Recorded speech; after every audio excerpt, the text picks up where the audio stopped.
Today we will continue with a new nation. At the end of yesterday's story, I shared the title of today's story with you, and I informed you that it was in the form of a question. So far, we've been learning mostly about American men who were important to the development of America before, during, and after the war. Well, to the title of today's story, Liberty and Justice for All, to better understand this, we need to understand these two words, liberty and justice, and why they're very important in understanding the story of our country, the United States. Liberty means freedom, and the war against Great Britain was fought so that Americans could be free citizens to make their own laws. And liberty also means freedom. So justice and liberty means treating each other fairly and being kind to one another. Life, liberty, and the pursuit of happiness. Where have you heard these words before? Listen again and see if you remember who wrote these words. We hold these truths to be self-evident, that all men are created equal, that they are endowed by their Creator with certain unalienable rights, that among these are life, liberty, and the pursuit of happiness. Thomas Jefferson wrote them as part of our Declaration of Independence. Remember how the founders felt that they were being treated unfairly by the British? They did not feel that they were being treated equally or the same as the British on the other side of the ocean. The colonists wanted liberty or freedom from the rules of the British. And so, when Jefferson sat down to write these famous words, he wanted to make sure that the new American nation would treat its people fairly.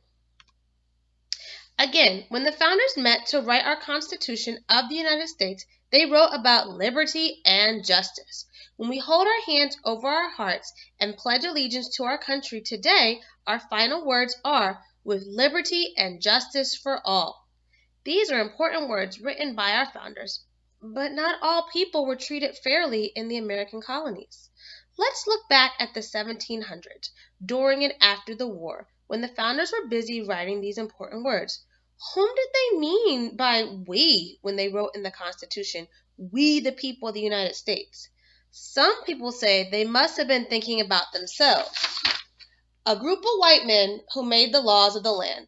They were forgetting the other people, the Native Americans who lived there the longest, women, and enslaved African Americans. These were very smart men writing these words that they knew would be read and reread by others for many years to come. They were writing for the future. Nevertheless, it is true that not everyone in colonial times was treated equally, and even today, people are still seeking liberty and justice for all. During the Revolutionary War, women had different roles than they have today. Although today many women serve in our military and help protect us by fighting in wars, this wasn't the case during the Revolutionary War. Some women wanted to be soldiers, but they were not allowed to join the army. We know that some women actually disguised themselves by dressing like men so they could fight alongside them. One of the most famous of these women was Deborah Sampson, who fought in the war under the name of Robert Shurtleff. Women were also not allowed to vote, and in fact, all women did not receive the right to vote in America for nearly 150 years after the Constitution was written. Was that liberty and justice for all?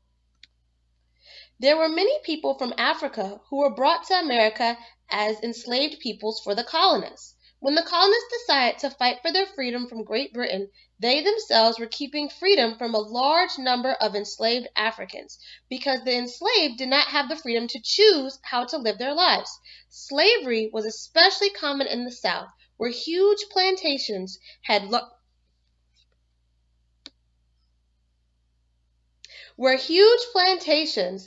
large amounts of land to farm, and colonists depended upon the work of the slaves. In the New England and Middle States, slavery started to disappear after the Revolutionary War, but it continued for a long time in the South, where these large farms were located. Enslaved people also were not allowed to vote. Was that liberty and justice for all? For a long time, Native Americans lived on the North American continent alone, yet life for them began changing when the first European explorers arrived hundreds of years before the Revolutionary War. You remember that some of them chose to help the colonists and trade with them when they first arrived. However, it wasn't long before the colonists started exploring lands to the west, pushing Native Americans off their lands and out of their homes. Native Americans were also not allowed to vote. Was that liberty and justice for all? So what do you think? Was the decision of our nation's founders to fight a 6-year war for independence a wise decision? It probably was. The government they set up 200 years ago has served as a model for the rest of the world ever since. It was certainly not fair to all people in the early years, and there are still many ways in which it can be improved, but it is up to us, we the people, to make each day a better day for all of us. After all, liberty and justice have a lot to do with how we treat one another every day. And we can discuss tomorrow our last story of a new nation.